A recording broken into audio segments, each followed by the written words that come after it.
Plus news நேயர்களுக்கு வணக்கம். இப்போ எந்த டிவி சேனல் எங்கே பார்த்தாலும் இஸ்ரேல் அமெரிக்கா விசஸ் ஈரான் போரை பற்றி தான் நியூஸாக போய்க்கிருக்கு. US excessive demands, unreasonable and unrealistic expectations. Iran lifted the blockade right after the Lebanon ceasefire that was announced. The US forces ordered Tuska crew to evacuate the engine room. US President Donald Trump has told the New York Post that he's willing to meet with Iranian leaders himself. இந்த Israel America versus Iran இந்த போருக்கு Iran கையில் எடுத்திருக்க ஆயுதம் தான் straight of Hormuz. இந்த straight of ஹார்முஸோட வரலாறை பற்றி பார்க்கலாம்.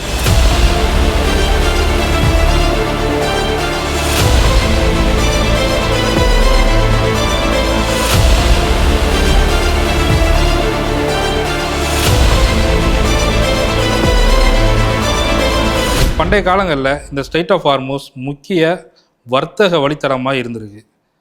இந்த வழியில் தான் உலோகப் பொருட்கள், பட்டுப் பொருட்கள் மற்றும் மசாலா பொருட்கள் எல்லாமே கப்பல் வழியாக எடுத்துகிட்டு போயிருக்காங்க. 15ஆம் நூற்றாண்டில் போர்ச்சுகீஸ் எம்பையர் இந்த பகுதியை கைப்பற்றுறாங்க. அதுக்கப்புறம் ஐரோப்பியர்களோட அங்கே வர்த்தக அதிகமாகவே காணப்பட்டிருக்கு. 17ஆம் நூற்றாண்டில் பிரிட்டிஷ் எம்பையர் இந்த பகுதியை கைப்பற்றுறாங்க. காலப்போக்கில் 20ஆம் நூற்றாண்டில் அங்கே சுற்றி இருக்கிற நாடுகளில் எண்ணெய் வளம் இருக்குது அப்படின்னு கண்டுபிடிச்சதுக்கப்புறம் அந்த வழித்தடம் மிக முக்கியமான ஒரு வழித்தடமாக பார்க்கப்படுது. 20ஆம் நூற்றாண்டில் இந்த வழித்தடத்தை சுற்றி இருக்கிற நாடுகள்கிட்ட எண்ணெய் வளம் இருக்குது அப்படின்னு தெரிஞ்சதுக்கப்புறம் அந்த வழித்தடம் ரொம்ப முக்கியமான ஒரு வழித்தடமாக மாறியிருக்கு. உலகத்துக்கு தேவையான 20 முதல் 25% எண்ணெய் வளங்கள் அந்த வழியாக தான் போய்கிருக்கு. இந்த ஸ்ட்ரெயிட் ஆஃப் ஹார்முஸ் எங்கே இருக்குன்னு பார்த்தீங்கன்னா ஈரானுக்கும் ஓமனுக்கும் இடைப்பட்ட ஒரு வழித்தடம் தான் இந்த ஸ்ட்ரெயிட் ஆஃப் ஹார்முஸ். இந்த ஹார்முஸ்க்கு எந்த ஒரு நாடும் சொந்தம் கொண்டாட முடியாது. இந்த ஈரானும் ஓமனும் பக்கத்தில் இருக்கிறதுனால அப்பப்போ அதோட ஆதிக்கம் கொஞ்சம் அதிகமாக தான் இருக்கும். இதனால் அமெரிக்காவுக்கும் ஈரானுக்கும் கூட அப்பப்போ பல பிரச்சனைகள்லாம் ஏற்பட்டிருக்கு. யுனைடெட் நேஷன் கடல் சட்டத்தின்படி இது ஒரு சர்வதேச நீர்நிலையாக இருக்குது. இந்த வழியில் எல்லா நாட்டோட கப்பல்களும் செல்றதுக்கான உரிமைகள் இருக்குது. இந்த ஸ்ட்ரெயிட் ஆஃப் ஹார்முஸ் வழித்தடத்துலேருந்து எண்ணெய் கொண்டு செல்றதுக்கு மாற்று இருக்கா அப்படின்னு கேட்டிங்கன்னா இருக்குது. அதுவும் குறிப்பிட்ட அளவு மட்டும்தான் கொண்டு போக முடியும். பைப்லைன் மூலமாக குறிப்பிட்ட துறைமுகங்களுக்கு மட்டும்தான் அந்த எண்ணெயை அனுப்ப முடியும். அதுவும் குறைந்தபட்ச அளவில் மட்டும்தான்.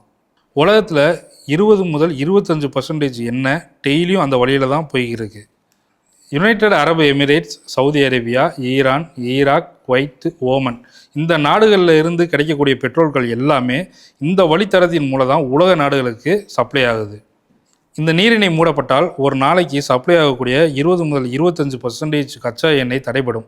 அதனால் பல நாடுகளில் பெட்ரோல் டிமாண்ட் அதிகரிக்கும். இந்த நாடுகளில் இருந்து ஏற்றுமதி செய்யக்கூடிய இந்த பெட்ரோல்கள் எல்லாமே India, Japan, China, south Korea மற்றும் ஐரோப்பிய நாடுகளுக்கு சப்ளை ஆகுது. உலகத்திலேயே டாப் 10 கண்ட்ரிஸ் தான் இந்த கச்சா எண்ணெயை எக்ஸ்போர்ட் பண்ணுறாங்க.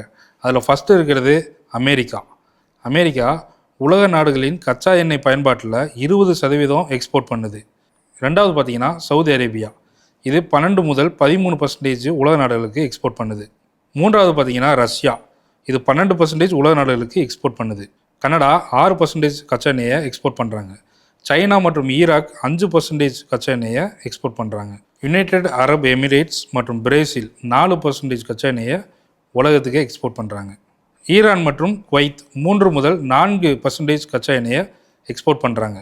மற்ற சின்ன நாடுகளில் இருந்து எக்ஸ்போர்ட் பண்ணுற அந்த கச்சா எண்ணெய் 25 முதல் 30% இருக்குது. நம்ம இந்தியா பார்த்திங்கன்னா கச்சா எண்ணெய் 85% மற்ற நாடுகளையே நம்பியிருக்க வேண்டிய ஒரு சூழ்நிலை இருக்குது.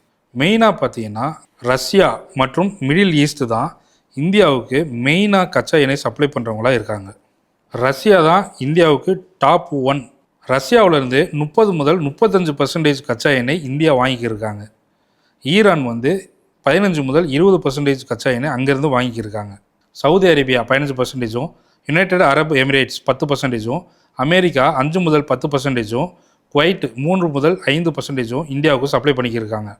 இந்த ஹார்முஸ் வழித்தடத்தை மூடுறதுனால இந்தியா போன்ற நாடுகள் கேஸ் மற்றும் கச்சா எண்ணெய் எரிபொருள்களுக்கு இந்த வழித்தடத்தில் தான் நம்பியிருக்காங்க. உலக எண்ணெய் விநியோகத்தில் இந்த ஸ்ட்ரெயிட் ஆஃப் ஹார்முஸ் ஒரு முக்கியமான நரம்புன்னு கூட சொல்லலாம். இங்கே தடை ஏற்பட்டால் உலக நாடுகளில் நேரடி தாக்கத்தை ஏற்படுத்தும்.